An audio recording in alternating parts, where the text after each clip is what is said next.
Maing buntag, Kabisayan ug Mindanao, labi na sa atong mga suking tigpaminaw dinhi sa naginusarang sibiyaanan sa mga mamumuo.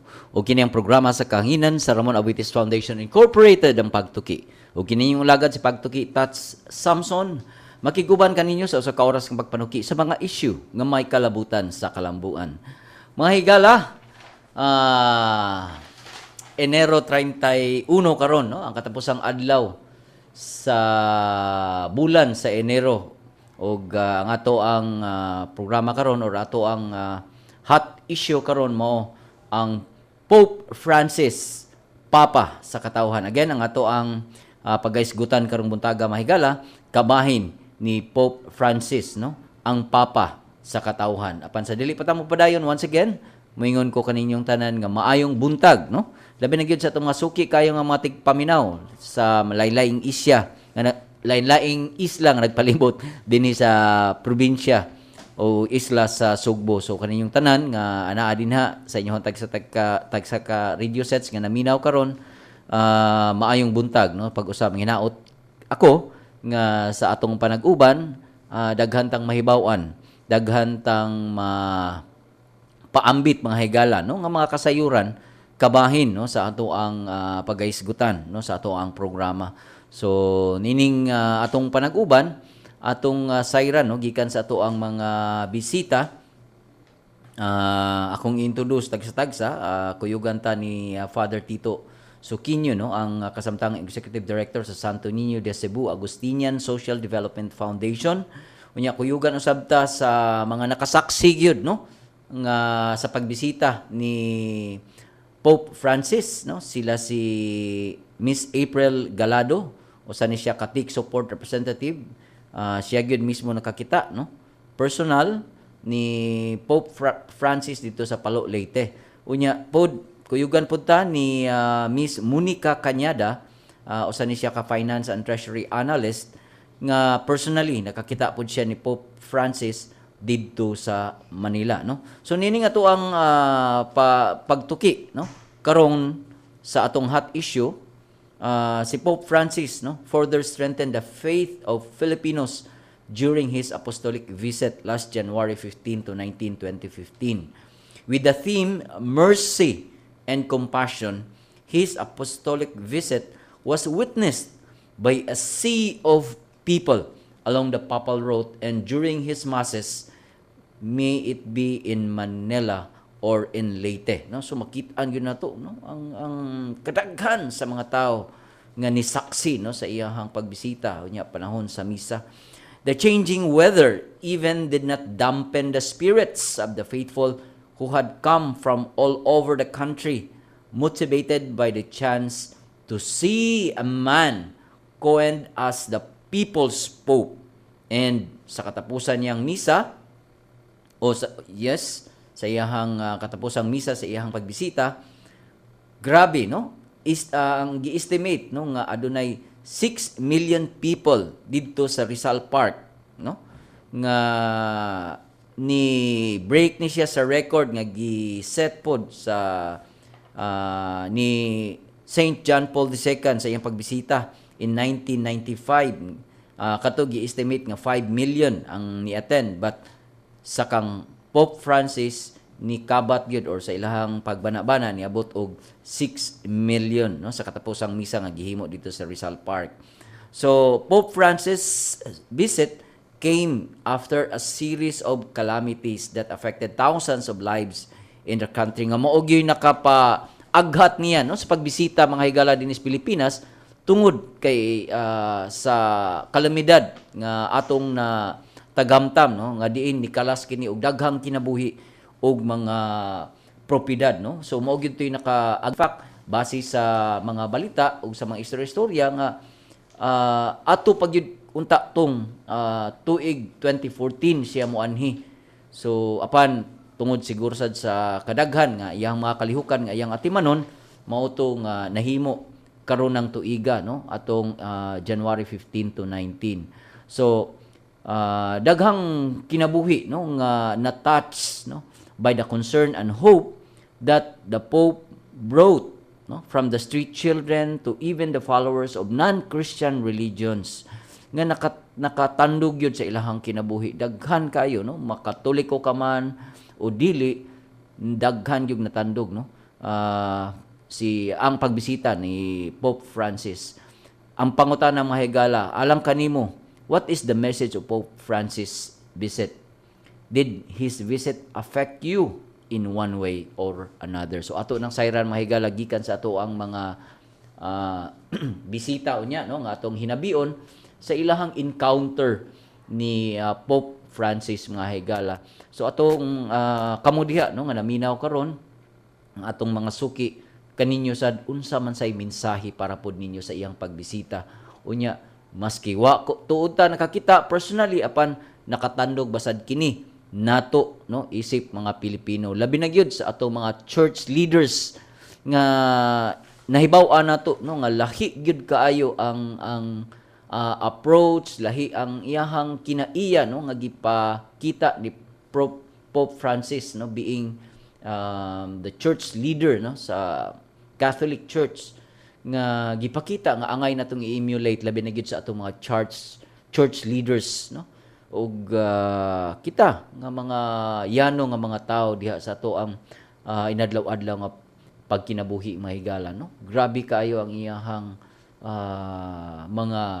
ang iyang kinaiyag yun, no, ang iyang siya nga pagkasiya nga siya being the murag siya mooy ni represent, no, kang Jesus Christ dinhi, no, sa kalibutan, nga grabe gyud kaayo nga naka-attract og mga tao. In fact daghang mga testimonya nga diin sa ilahang pagkakita, sa ilahang paghikap, sa ilang pagka-encounter na Pope Francis, grabe gyud kayo ang kausaban, no, sa ilahang nga ilang nabati og ilahang kanang sa mismo, no, sa ilahang pagkita, grabe gyud kaayo spiritually, daghan gyud kayo taog na hibawan. Okay, mahigala na sa linya karon si Miss Monica Cañada, no, usa ka finance and treasury analyst nga nakakita gyud personal kang Pope Francis ito sa Manila. Miss Monica, maayong buntag. Hi, good morning. Hello ma'am, good morning. Ma'am, nakakita karon sa programang Pagtuki, no, sa Ramon Abitis Foundation. Unya ma'am, ang atong topic karon kabahin sa pagbisita, no, si Pope Francis mo'y sentro sa ato ang pag-istorya karon. Ma'am, kumusta man human sa kanang kakita nimo, pag-encounter nimo ni Pope Francis, kumusta naman ka karon? Okay lang. As of now, kanang ang akong feelings kay hindi ako ka-express kung unsa ko kalipay sa kakita na ko niya last January 19. Ma'am, so, murag shock gihapon ko. Mao ba murag ang epekto sa pagkakita nimo ni Pope Francis na pabilin paghihapon presko pa kaayo? Oo. Definitely, yes. Ma'am, nakita nimo siya unsang adlaw jud? Last January 19, 2015, that was Monday. So last day na niya. Last day na niya. Okay ma'am, diin man sa Manila kadapit ma'am nga nakakita gyud ni Pope Francis. Intersection ni siya sa Rojas Boulevard and Buendia or Hilpuyat nga street. Ma'am, unsa ka ang distansya ka, no, nga akong gi-imagine karon ba nga sa imong pagkakita niya, ang distansya ma'am nga medyo makita gyud nimo og klaro si Pope Francis. Unsa man nga estimate nimo? Kaayo, as in mga murag naa sa 5 meters ay mga 2 to 3 ana. Dool ra jud kayo. Pwede na nako siya mahikap gani. Ma'am, kumusta man ang mga tao sa palibot ma'am? Unsa man sa ilang gibati atong aktuha sad nga kuyog sad nimo, no, nga imo pong maobserbaran? Before siya naabot kay nagulat man mi dugay man mi gahulat. Kami tanan excited kaayo murag lipay jud kay sila ba nga makita kay naiuban nga nakita na naiuban nga wala pa kita. Nya katong mga wala pa kita kay daghan kay sila mga gipatabi nga uy ganahan jud ko makita niya kay ako mag-bless ba. Inana, so atong time dili mo ma-feel gani ang imuhang pagulat kay sila man sa good excited niya. Magsige po silang tabi ba about Pope Francis. So lingaw ra gihapon sa mga tao. Ma'am, ngano man nga ikaw gyud personal ganahan jud kang makakita ni Pope Francis. Unsa may imuhang tumong atong panahona nga gusto gyud kang makakita niya? Hello, ma'am? Hello, ma'am? Mga higala, no, naputol ta kadiyot atong balikan niya taod-taod, no, atong kontakon pagbalik si Miss Monica Cañada. So mo to mga higala, no, ako kita katong mga nakakita sa TV, no, maka-imagine jud ka ba nga maski pila ka oras nga maghuwat nga higala diha sa ruta, murag para nimo murag dili nimo ma-feel ang kakapoy, ang kahuot, no? Kay makita mo gyud nimo sikit kay tanan, halos wala nay espasyo nga nagkaagian sa hangin. Makaingon gyud ka nga grabe ka excited ang mga tao nga makakita niya, no? Kay nindot man sagud kayo kay iyang Pope Mobile, kuan man siya kanang klaro man kaayo. So matod ni Miss Monica nga duol na lang gyud kayo. Okay, nasa linya ni balik na si Ma'am Monica. Ma'am, hello ma'am. So sorry kay ma'am, naputol ta sa linya. Ma'am, balikan na to. Balikan na to, no, ang imuhang kasinatian sa dihang naghuwat mo. So wala pa moabot si Pope Francis. Mao te imuhang na obserbaran pod sa imuhang palibot. Oo, nga kuan jud, sila tanan murag excited jud kaayo bisag ang katong mga tawo nga nakakita na or katong wala pa kita. Puro sila excited niya. Kana ganing di nimo makita sa ilahang self nga gikapoy gani sila hulat nga murag sila tanan murag dafig jud kaayo nga makita ni Pope. Ma'am, mga pila ka oras ga hulat gyud sa imuhang bahin? Mga pila ka oras gyud nga nahuwat? Oo, mga almost 3 hours or sige tawag na natog 3 hours kay mga before 5 man ko naabot dito niya ay before 6 dek mga 5:45 ana niya nakita na ko siya 9:30 AM na. So dugay yung kayo ang panahon. Ma'am, ako sigurong pangutanan nimo sunod. Unsa may imuhag yung tumong ma'am nga ganahan jud ka makakita personally and you were able to see him personally gyud, no? Unsa man gyud imuhang tumong ma'am? Oh, okay. Actually, okay na sana ako sa TV nga makakita niya kasi hibaw ko nga kung naa siya daghan kaayo ang ganahan mo tan-aw and more or less na yung mga tao nga mag-stampede and then basin day magkatulakan or inana. Pero sa akong self, na-adjure urge nga makakita niya. And normally, or mostly, most of us persons, naapay gitawag nga attitude nga curiosity gani. We want to see persons or kanang this kind of persons in order for us to believe more, di ba? So, ako, basically speaking, practically speaking, I want to see him for curiosity purposes. But on the deeper side, deeper aspect of sa ako ang tumong jud is that I want to see the Pope in order to get blessed by him. So from that blessing, dili na nako siya akoon, but it will also be a blessing for my family, for my friends, and also for my relatives. So sa ako ang part jud nga I know bisag kadjot ra ko makakita niya or bisag meters away ra ko niya, kana ganing belief nimo nga na bless ka, and that blessing will also be given to your family, of course, as well, and to your friends, to your relatives in ana. So na-urge sa ako nga part nga makita niya. Ma'am, was the long wait worth it para ninyo? Yes, definitely. Ma'am, how did it change you, no, as a person nga nakakuha ka sa iyang blessing? Kung matanaw ka sa naong ni Pope or imo siyang ang imo yung tanaw lang ka sa TV, ang iyang characteristic nga pagka-humble gani, imo yung makita. And because of that, na-move jud ko sa iyang humility. And because of that, I also want to become like him. To be humble to other persons as well, And this humility manggod kay murag anything can happen. Anything good can happen to you if you are humble with your with other persons as well in ana. So, yes. muna siya, murag na usab jud ko. Yes. So, ma'am, for you, what message did Pope Francis bring during his visit? Dinis labi na gyud sa ato sa Pilipinas. Okay. In line with the theme of the Pope's visit na mercy and compassion, and which is also applicable to the saying that goes, no man is an island. And I think this is also applicable to the yung some phrase gani na yung ay may pananagutan sa isa't isa, no?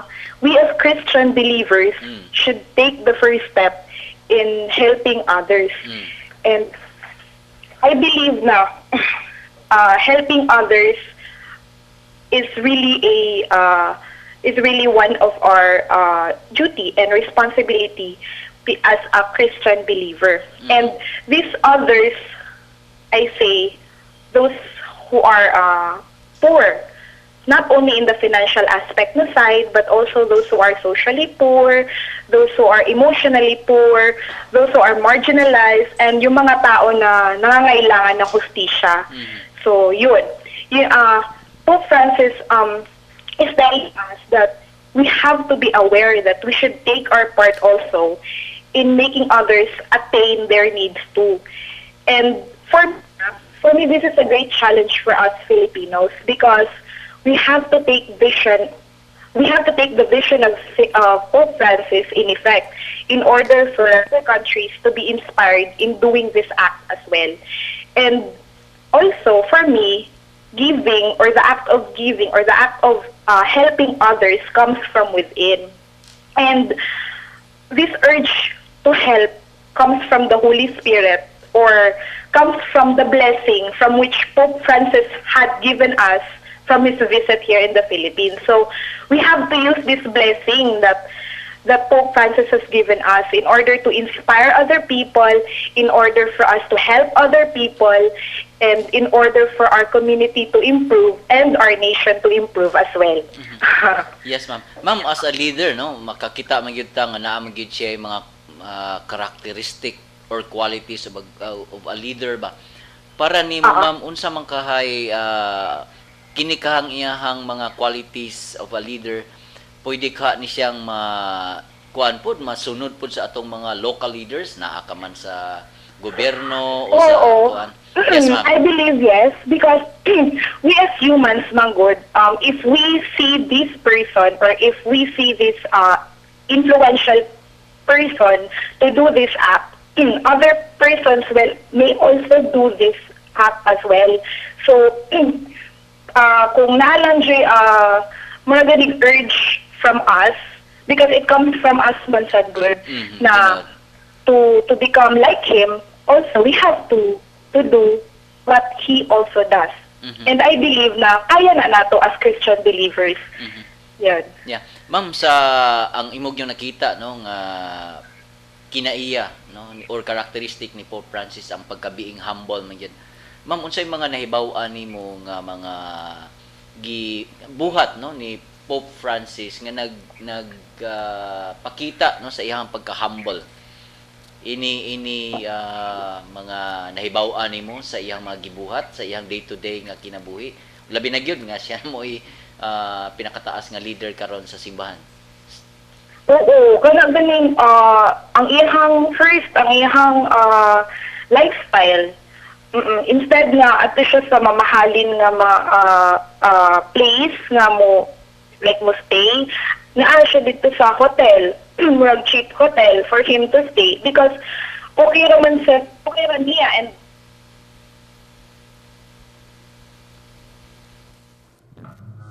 okay, natay problema no sa atong linya na pod no, naputol ang atong pakiginabi ni Miss Monica no. So mo na para niya ni Miss Monica ang pagkabiing humble no, ang humility nga gipakita ni Pope Francis nga nindot siya no nga atong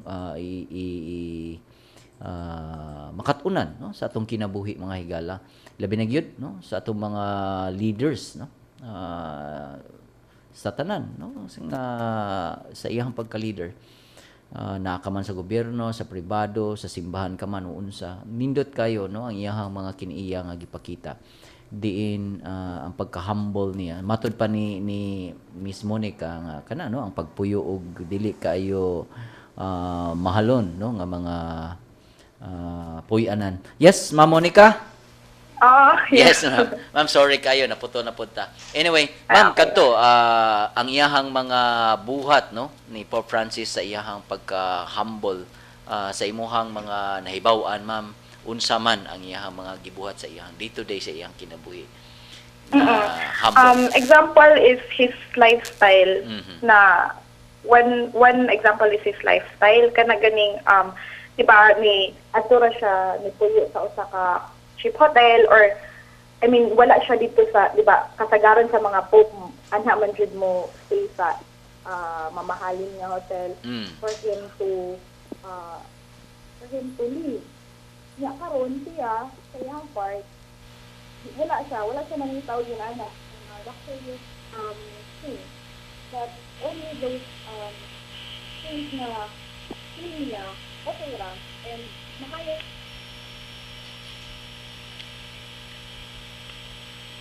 Hello, Ma'am Monica. So naputol na sad mga higala. So atong suwayan pagbalik si Ma'am Monica kung atong makontak pagbalik. Human lamang niining pipila ka mga mensahe o dugang kasayuran. Kahibaw ba mo sa sugilanong likod sa papal ring ni Pope Francis? Ang papal ring of fisherman's ring usa ka opisyal nga simbolo sa papacy ug sil sa kasamtangang papa. Ang naandan nga papal ring gama sa gold ug himuon alang gayud sa papa. Apan si Pope Francis sa iyang bahin, gipili ang usa ka simple nga silver papal ring nga gidisenyo sa usa ka Italian sculptor nga si Enrico Manfrini alang ni Pope Paul VI.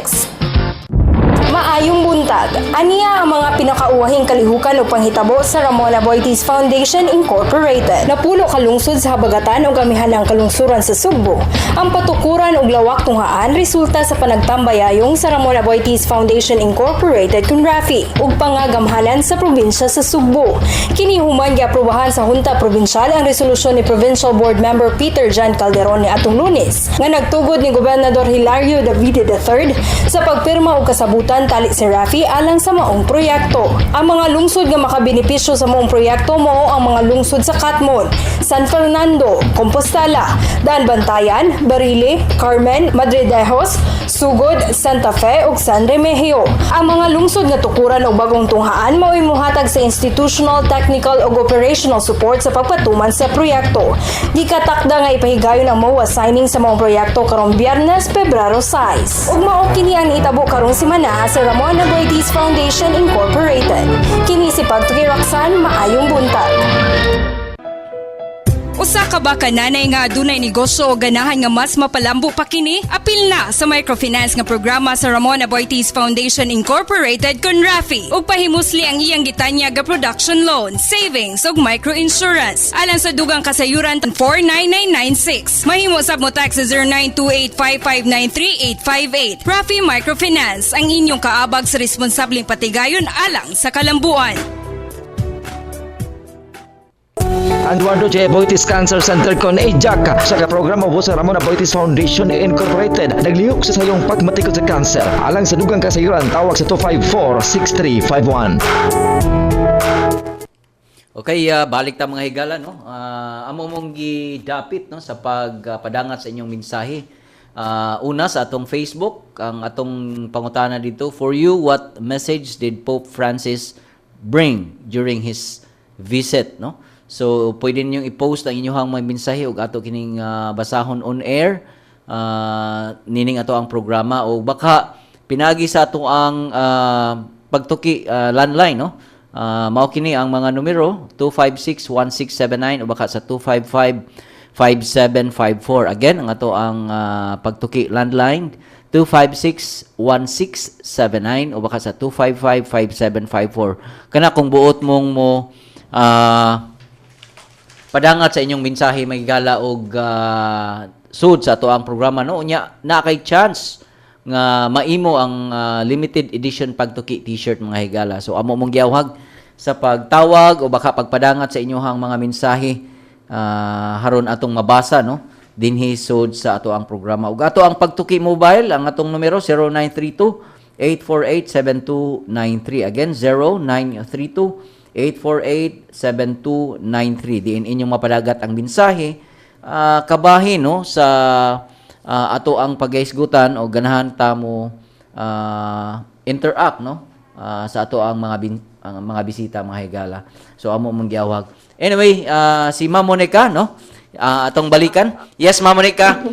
Hi. Ma'am, sorry gihapon sa pag-usap. Anyway, Ma'am, unsa may imong mensahe ngadto sa atong mga suking tigpaminaw ug sa baka sa kanang mga kaigsuonan nato no sa imuhang kasinatian ni Pope Francis sa iyang pagbisita. Yes, ma'am, go ahead. Oo. First of all, ang pagbisita ni Pope Francis diri does not tell or does not mean na Pope Francis is the way for us na siya jud ang ato ang i-mind in this celebration. But what's most important for us is we ourselves and our relationship with God. Na with this relationship, we have to be strong enough in order na kita as a community or as a nation, dili ta magkagubot, and we have also to be helpful to other people as well. And because of that, Pope Francis is telling us na because of this helping hand, no, in line with his same mercy and compassion, we also be compassionate with others as well. Mhm. For those who are poor, for those who are sick, for those who are in need, ana. So most of the celebration that I have encountered here in Manila, no one will ever nothing will ever be most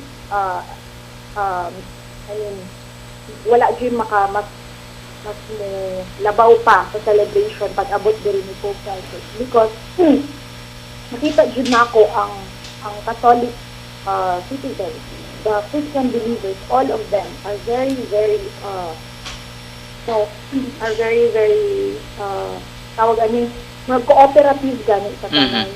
Cooperative sa tanang mga lihok, and there was no kanang calamities kaayo na ang ako lang yung masulti nila is that with this visit of Pope Francis, we have to make it a point na we have to help others, and with this naop unta nga ang iyahang mga gipang sulti nato dili nato makalimtan ato ang ma-live as Christian believers, atong matukop sa atong mga hunahuna, and this will also help us in making our lives better, in making our nation grow and